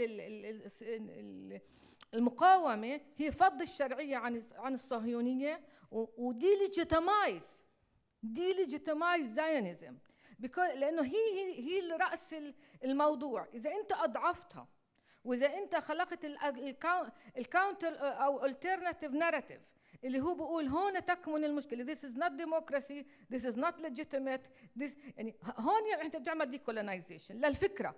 بعدين بنيجي بنقول how to undermine الستراكشرز اللي مرتبطه فيها. فبالتالي انا بشوف هذه نقطه اساسيه في صراعنا وفي يعني في نضالنا مع الصهيونيه. شكرا لك دكتوره. اذا سؤالين او نقطتين. السؤال اللي بعده اي حدا؟ تفضل. شكرا مي، يارا ومهند. أنا ليث حنبلي، باحث في مؤسسة الدراسات الفلسطينية. ملاحظة مع تساؤل، يعني يمكن ما يكونش في جواب واضح فبديش أفرضه كسؤال، يعني بس هيك نفكر مع بعض يمكن أكتر، خاصة يعني بعد السؤال اللي طرحتيه مي على يارا بالنسبة للحركات اللي تم انتقادها كأنها هي ممكن تكون إقصائية في محل ما. ويمكن هاد إشي يعني يمكن ما كانش في جواب واضح عند طلعات، لأنه برضه يعني طلعات حراك، هي مش إشي اللي كان يحاول يطرح مشروع كامل متكامل حزبي اللي يقدر يحكم ولا يقود الثورة كاملة. وشفنا هذا الإشي مش بس بالحراكات النسوية، شفناه بكل الحراكات وكل الحركات اللي حاولت تطلع في البلد من أوسلو لليوم، يعني بعد يعني إقصاء الأحزاب عن مبادئها الأيديولوجية اللي كانت عم بتحاول ترتب المجتمع على أساسها. فالتساؤل هو يعني يمكن برضو مهند يكون في لك يعني برضو أفكار عنه، وهو جزء من الأبحاث اللي برضو بعملها عن الحركات الصحية وتاريخها في دعم المقاومة أو المشاركة في المقاومة بالثورة الفلسطينية. إنه هل في عندنا مفر لما نحاول نفكر ب يعني withdrawal of participation أو الحركات الجماهيرية، ولا الحركات اللي بتحاول توجه البوصلة اتجاه إنه إحنا نزع الاستعمار برضو، يعني نزع الأبوية، يعني كل هاي الاصطفافات اللي عم نحاول نعملها من خلال حراكات. هل في مفر من إنه نحاول إنه يا إما تروح هذا الإشي لا حراك اللي يكون حزبي، إنه عن جد إنه نحاول نقاوم من خلال الأحزاب، أو إنه تحاول إنها تفرض حالها على الأحزاب إنه تغير من نهجها؟ هل في مفر من هذا المحل؟ هذا التساؤل دائما عندي. هل اليوم اتغيرت الآية؟ يمكن بالسبعينات كان واضح السؤال إنه بدك تشتغل، بدك تكون جزء من الأحزاب. اليوم إحنا جيل اللي تربينا يعني إضعاف الأحزاب وتحييدها وشيطنتها برضو لمحل ما. يعني إحنا كنا يعني برضو لا ابعد عن الأحزاب لأنه صارت تاخذ مصاري وسخة، صارت 1 2 3. يعني في برضه يعني حتى باللي بده يحاول يفكر بطريقة كتير تقدمية وراديكالية إنه الأحزاب تم شيطنتها في محل ما، إنه هي بطلت نظيفة، بطلت مبدئية. ففي هذا الإشي برضه. بس هل في مفر؟ وإذا ما في مفر لازم السؤال اللي بعده يكون إنه طب فعلياً كيف ممكن نمارس هذا الإشي؟ وإحنا بنشوف إنه حتى أي حراك يعني قد النقطة بتم قمعه خلال أيام وأسابيع، إذا مش من قبل الاحتلال من قبل السلطة. فإنه إذا التحرك اللي على سنتي عم بتم قمعه فوراً، كيف بدنا نطمح لعمل حزبي في الوقت الحالي؟ شكراً لك. السؤال الثالث تفضل. لا بمايك عشان الترجمة لو سمحت.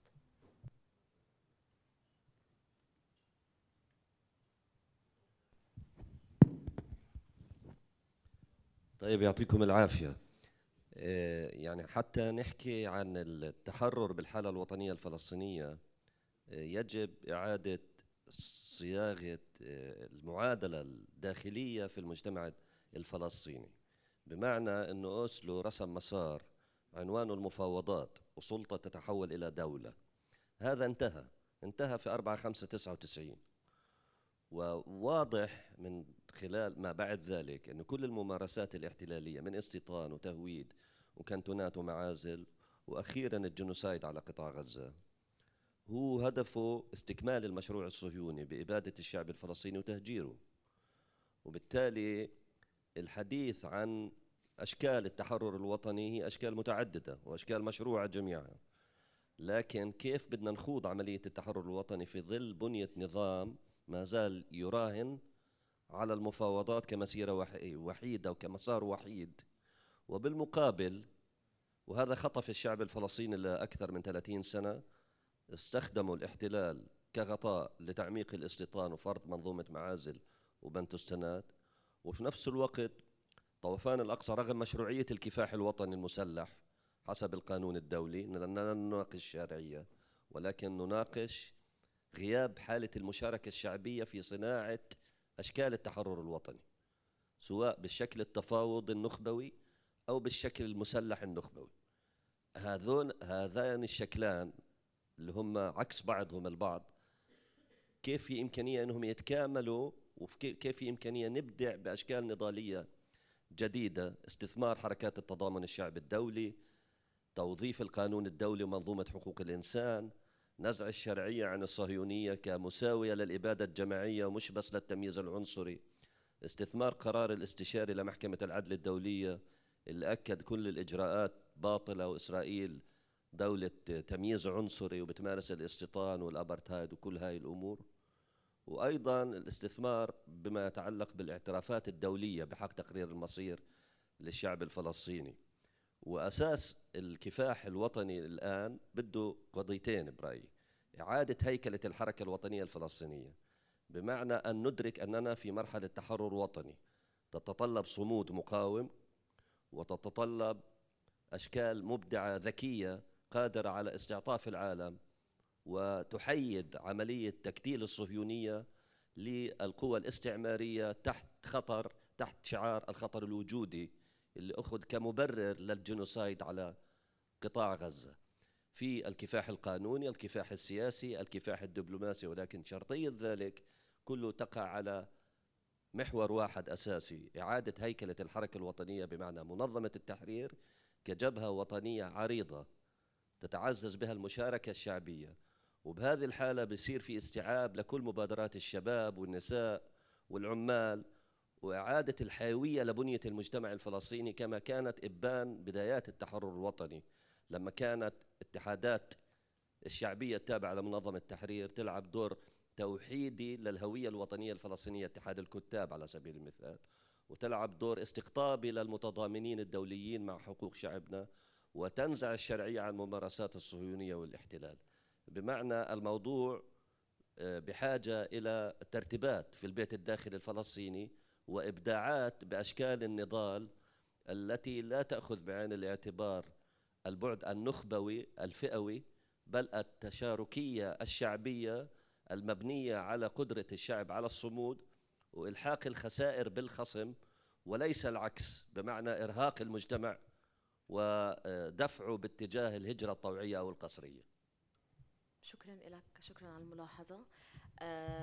طيب إذا عندنا الكثير من الملاحظات كلها تقريبا بتحكي عن شو البدائل بالوضع الحالي، حالة استقطاب، التفكر بهيكلية وطنية جديدة، المجموعات الموجودة، هل هي أحزاب، هي حركات، نزع الشرعية عن الصهيونية، استخدام الأطر القانونية الموجودة. رح أفتح المجال ليارا وبعدين مهند تردوا.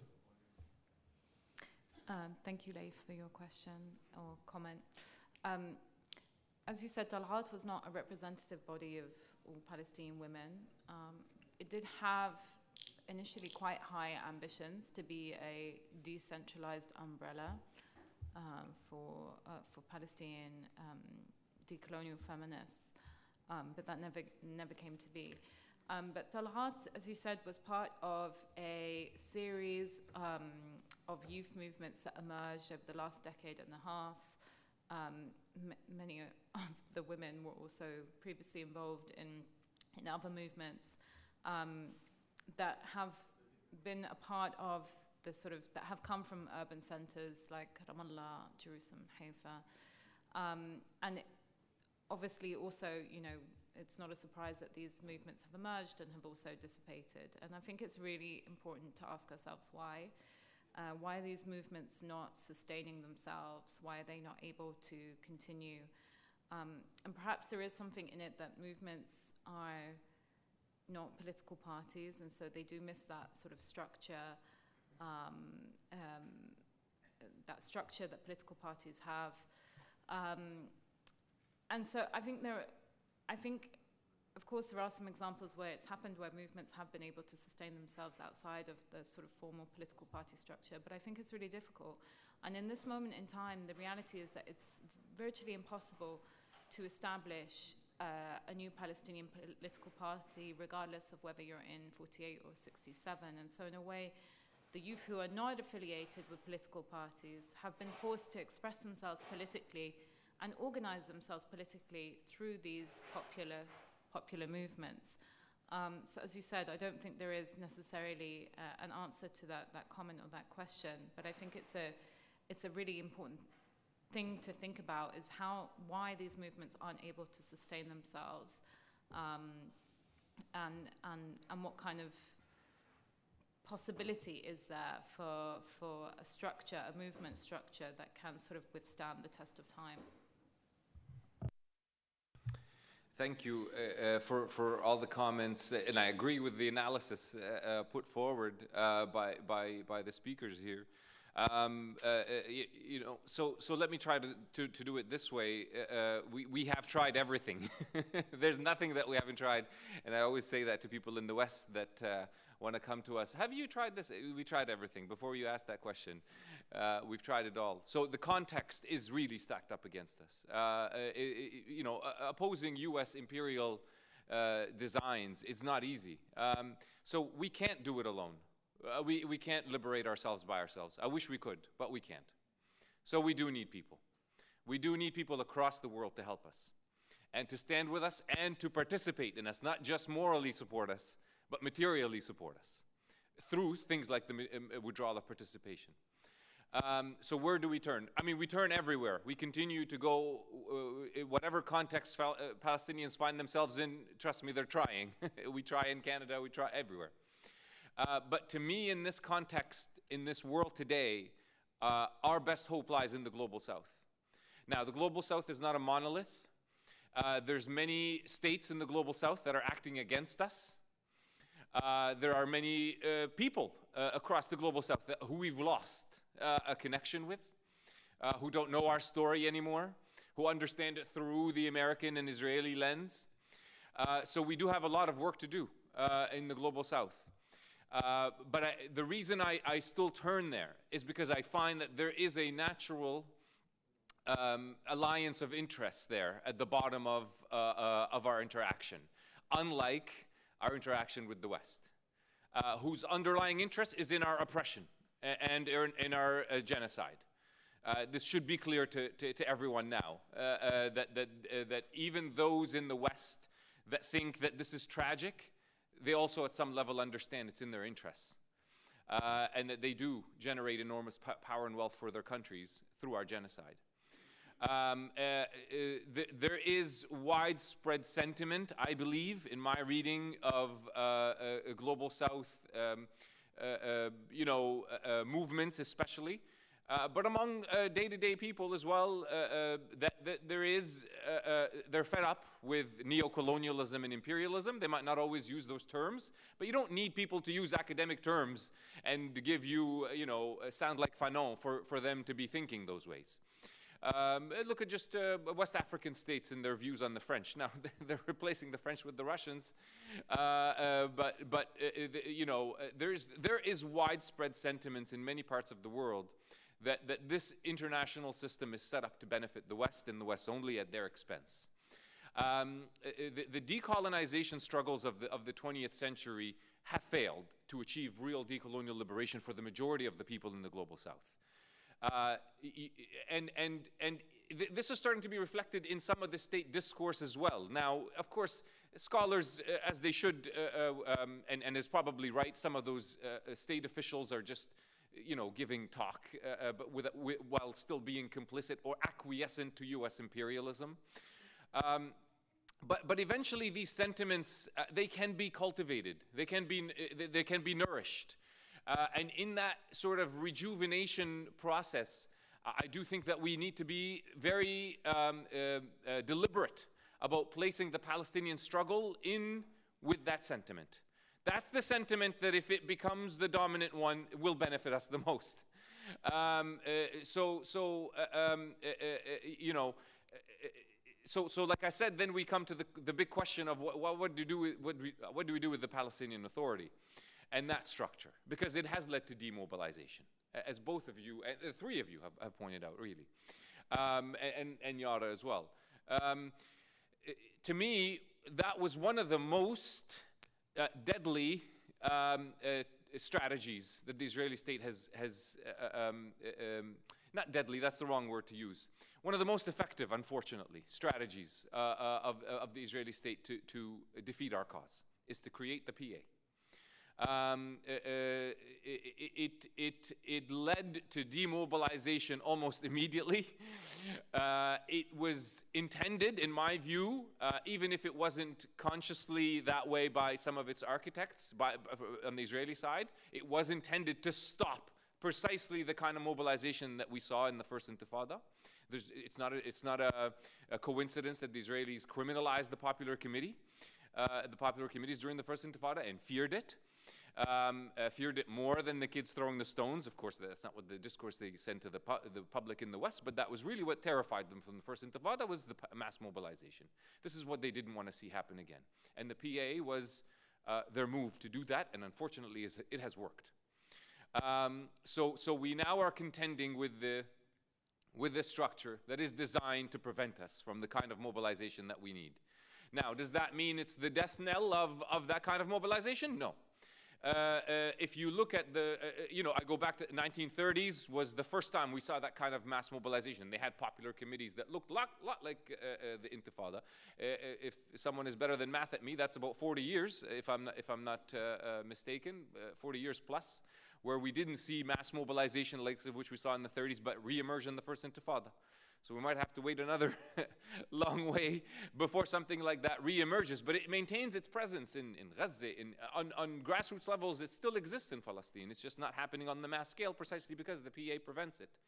So what do we do? So when the question of what do we do, I try to kind of, as a scholar, I'm a theorist. I wish I had the blueprint to share with you. If I had one, I would have shared it long ago. But I don't. As a theorist, you try your best to kind of classify and clarify paths and concepts and that kind of thing. So to do that again, we have short-term, intermediate term, and long-term. In my view, unfortunately, in the short term and intermediate term, we're continuing with some really dark times, and really testing times. And I fear it will get even tougher than it has been over the last 15 months. I still believe in the Palestinian ability to withstand these dark times. I think we'll come out of it at the end. And I think the long term looks better for us, but the long term is really far away. I don't expect to be alive myself. I hope I'm wrong. But inshallah, I think what we have to be doing at this moment, like I said, is to continue, like you said, sumud, presence on the land, continue to understand and communicate what Zionism really is. To the whole world, not just to the global south, but to the whole world. Continue with that path. Continue with revealing its reality. We don't have to delegitimize Zionism. We just have to present its reality, and its reality delegitimizes it. They delegitimize themselves by themselves. We just have to continue to insist on truth. And in my view, double down on placing ourselves at the center of a decolonial, anti-imperial project that tries to rejuvenate that spirit of Bandung and that spirit of decolonization of the 1960s and 1970s. This, to me, is still our path. There's never going to be a Palestinian liberation with American imperialism. Those two are never going to coexist. We need a weakened American empire. And we need to be, I think, openly and actively working towards it. It's not like if you say that out loud, the Americans will be upset. They already hate us. I don't know if you've noticed. It's not just Trump. They're already against us, no matter what you say. I think those are the paths that we work on. And like I said, there's three paths of decolonization that are needed. The decolonization of Palestinian leadership structures, so the PA, the decolonization of state structures in the global south, and the decolonization of the international system itself. We need to move on all three, and maybe some advances in one might help lead to advances in the other. Many people around the world wait for us. By the way, I can tell you that in my conversations with people in South Africa, it's hard for, they'll say it's hard for us to move when the PA is doing this and that. It's hard for us to move when there's no unified message coming from Palestine. And I say, I know, I hear you, but maybe you can make some movements and some wins that will help, that will encourage people there to go, okay, you know, so let's try to get a win in any one of those three areas. Let's try to get some success in one, and maybe that will help the other, as opposed to trying to say it has to go in this chronological order. But it's, of course, always the hard part is how. And as a theorist, I wish I had better answers to that. But yeah. Thank you, Mohamed. Thank you. I'll take another round. But I was wondering, what would you consider the Arab siblings? Global South, Global North, colonized in the head? I'm not sure. How do you deal with that? So I think that's the PA and the Arab siblings are trouble. So okay, I'll take تفضل. برجع لك بعد. Thank you all for the interventions. I wanted to ask a question. Maybe in its most simplest form is to Mohamed, who is the we? When you say we, and I'm thinking. I wonder if the state thinking historically, but also nation thinking and the national, so the Palestinian nation, is contrary or has been in opposition to people's kind of intrinsic sort of need to connect across geographies, so not territorially bound. So yesterday Marwan Qabalan was saying Syrians used to think of their land as occupied pre-1967. And in Lebanon, we think of our land as occupied even today, not just South Lebanon, right? So the land is not, you know, who am I as a Lebanese citizen? Am I Lebanese just because of citizenship, and is that not also colonial thinking, right? So I wonder if there's a limitation in just thinking of this as a Palestinian national struggle, which is already colonial thinking, so it's mandate thinking rather than, and so if we continue thinking that way, it's in a way, this is what the Zionist wants, is to divide us up.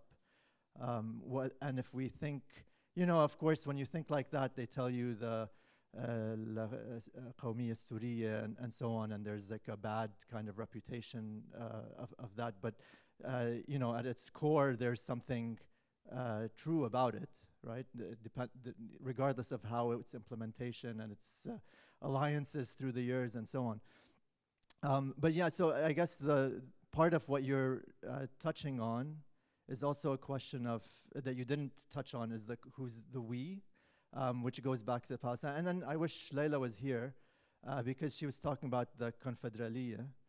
And for me, all these sort of nation thinkings just lead to the worst possible Lebanese sectarianism. If I was Zionist, I would never accept a binational state. Why would I? There's a binational type state across the border is Lebanon, which produces a sectarian thinking.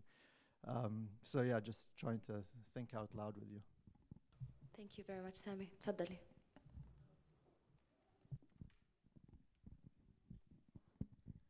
Hi, good morning, everyone. Isabella, I'm from the Global South. I'm Brazilian. I look like Arab, but I'm not, and I don't speak Arabic, so I'm sorry if I repeat some of the questions that was already made. But I have two questions, one for Dr. Yara Hawari. Was wondering if you could tell us more about how the organizations that you were studying, PFC, and the other one, طلعت. They keep with, or they, I'm sorry with my English, how they deal with neoliberalism and neoliberal colonialism in Palestine, especially in the West Bank. I am writing an article with Professor Bruno Uberman from São Paulo. We are trying to understand how neoliberal colonialism weakens the grassroots movements of Palestinian feminism. So I would like to hear more from you about this. And the question for Dr. Muhammad, it's about also a provocation about the Arab siblings. I was wondering, for example, in the Global South, as you said, it's not a monolith, but we have BRICS. In last year, some of the Arab countries joined the BRICS, like Saudi Arabia, the United Arab Emirates. So how do you see the contradictions between state organization, the Arab states organization, within the Global South, but also the so-called Arab Street, like the pressure of Arab people in government? And I say this because in Brazil we have this struggle also. We have Lula's government was supposed to be a leftist, and you was supposed to support Palestinians, but at the same time they have really strong relations with the Israeli state, especially the arms industry. The arms industry actually is where we are trying to show people from Brazil that, for example, the arms that Brazilian state buys from Israel is the same arms that are tested, of course, on the Palestinians, and after they are used in the black communities from the favelas, for example. So it's a very difficult movement to do, but this is the kind of pressure that we have to do as people from the Global South. So thank you again. شكرا. ثالث سؤال بس لو سمحتوا نكون كتير سريعين عشان يكون عندنا وقت نجاوب وبعدين نطلع على الوقت. في سؤال ثالث؟ لا. اوكي. مهند تحب يا رب تبلشي؟ Yeah, maybe just before I answer your question about neoliberalism, I mean, I think we've said this already, that the Global South is not a monolith. You know, India, various countries in Africa are very, very pro-Zionist, if not Zionist, you know, in terms of ideology. A lot of this comes from Islamophobia as well, but also purely because of the benefits that comes with being an ally of Israel, you know, including surveillance technologies that are then used on domestic populations, including in our region, but also, you know, weapons, trade, etc., as you mentioned in Latin America. So by all means, we can't assume that the Global South means radical or anti or decolonial. But I think what we do find in the Global South, I mean, in addition to the history of interconnected struggles, which we also shouldn't romanticize, but that history does exist. But I think what we do find there is a desire to challenge US unipolarity and the current status quo in a way that we don't find in the Global North. And that is what is needed essentially for Palestinian liberation. You know, Palestinian liberation is not going to come about with US unipolarity. We see that in BRICS, we see that in, you know, other formations. So I think that's where the opportunities lie, and I think that all of that comes with the huge caveat of not over-romanticizing the Global South. Just because someone is from the Global South doesn't mean that they are inherently for Palestinian liberation. Neoliberalism in Palestine is something, and I'll speak specifically to the West Bank. It's something that Talhat in Ramallah was very acutely aware of and very critical of, particularly in terms of how this had an effect on Palestinian civil society and the lexicon and discourse of liberation within Palestinian civil society. There was a lot of, you know, with the onset of neoliberalism in the West Bank, there was a lot of buzz around sort of women's empowerment that sort of happened simultaneously. And so we saw a lot of these terms and buzzwords that emerged that were solely used actually just to get project funding for these different initiatives. So we saw the term empowerment being used a lot for women. But of course, the term empowerment was very much limited to socioeconomic empowerment. And participation in what they call decision-making, rather than empowering women to resist occupation or, you know, build various infrastructure to prevent or at least slow down house demolitions. They did not mean empowerment in that sense at all. And so, you know, and this obviously stands in stark contrast to what Muhannad mentioned of the sort of the various initiatives during the first Intifada. So we also saw this sort of through different UN agencies that sort of really take the lead in terms of women's rights. And what you find as a sort of commonality across all these different campaigns that are, you know, obviously usually led by white women or imposed by white women on various different Palestinian NGOs, is that colonization and occupation is omitted from all of this discourse, and there is that focus on sort of empowering women, you know, to fight the social barriers that they face within Palestinian society, completely disconnected from settler colonial occupation. So this process has depoliticized not only, you know, in many ways the Palestinian women's movement, but civil society across the board. We also see it manifested in the Palestinian Authority institutions and structures. The sort of West's idea of making the Palestinian authorities gender-friendly includes the creation of women's units in the security forces, which means that at demonstrations, women are now arrested with ease, whereas before sort of security units might be a bit more apprehensive about manhandling women at demonstrations. Now they can do so easily because they have women to do it for them. So it's very much was very much part of the analysis, but also, you know, very much grounded in an understanding of the reality on the ground. Thank you so much, Yara. It's also like putting the Palestinian cause within humanitarian frames rather than political frames. So like, yeah, as you said, depoliticizing the whole movement, basically. Muhannad, tfaddal. Thank you. Maybe I'll start with Sami's and then bring it back to the Arab siblings. By the way, you have like 3 minutes. Okay, so very quickly,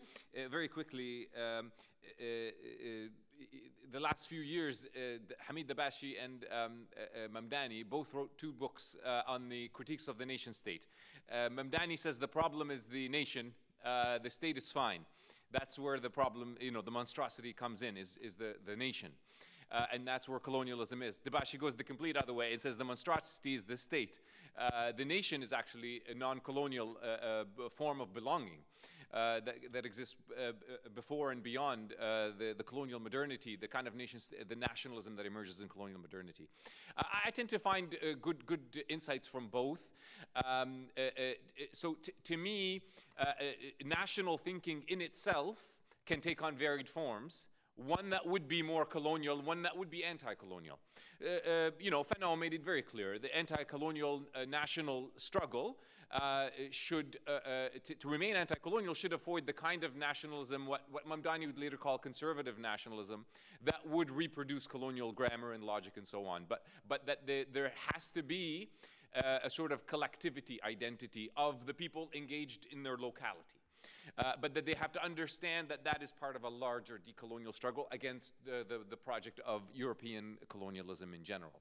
So I don't think with any of these things that there's inherently something in nationalism, or even the state for that matter, that makes it such that it is necessarily reproducing of colonial modernity, but the certain specific manifestations of those things that we need to be wary of. And that's why I always do situate the Palestinian struggle within a larger decolonial struggle against colonial modernity, because it has all those connections, not just in the Arab world, but beyond, to struggles against settler colonialism on Turtle Island, in Australia, and so on. you know, again, situating it within that larger struggle is one way to avoid reproducing the grammar and logics of colonial modernity. That's a very short answer to that, but yes, very important points that you raised there. And you know, I agree with what Yara says, and as the person themselves mentioned in your comment there, there's a difference between the states and the people. You know, that's quite, you know, we all know that very well in terms of the Arab world. The Arab regimes say one thing, the people feel something completely different. This is why I say the structure of the state has to also be decolonized in the global south. Now that one is also a very tricky one because it scares the global south quite a lot. And you're asking them at the same time to press sanctions. You know, it's a kind of a confusing message for South Africa, let's say, to take an easy one. And that's not easy. So that tells you how more difficult it is for others. When you go to that state and you say, thank you for the genocide case, can you please now press for sanctions and yourself economically cut ties with Israel. Oh, by the way, you need to decolonize too. This is not an easy message to communicate. I understand it from their perspective. It's not an easy message to hear. It will sound confusing. So there's a lot of, I think, strategizing that needs to happen. On the grassroots level, I think movements across the world, not just in Palestine, have made a mistake for many years by not considering geopolitical context, and have always tended to avoid that discussion and find it a little bit gross. Oh, we're not going to get it. No, it's not, you're in it. It doesn't matter whether you like it or not. This is your context. You have to strategize. You have to think about these issues. I think there needs to be more growth and development in mass mobilizing on the grassroots level when it comes to these questions.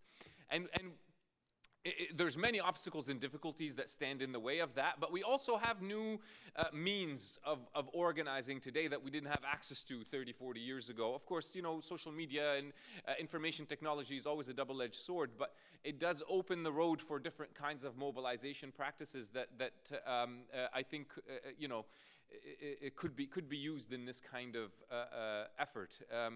So it's, again, the road is long, the road is very difficult, but I don't know another option. I don't know what else to do. We're not going to give up, and we can't keep going. The path that we've been going on with the PA and that kind of discourse has led us to where we are today. So that's not an option either. So to me, we have to take these moments of darkness to think big. And I think, in fact, in the darkest of moments is when you have to dream the biggest. And that's why I said in the beginning, it's an aspirational paper, because we do need that kind of thinking in these moments, and action that is based and emerges from that kind of aspirational thinking. Yeah. Thank you very much, Muhannad. Thank you so much, Yara. Thank you, everyone. I think you can take your break now and see you in the next session.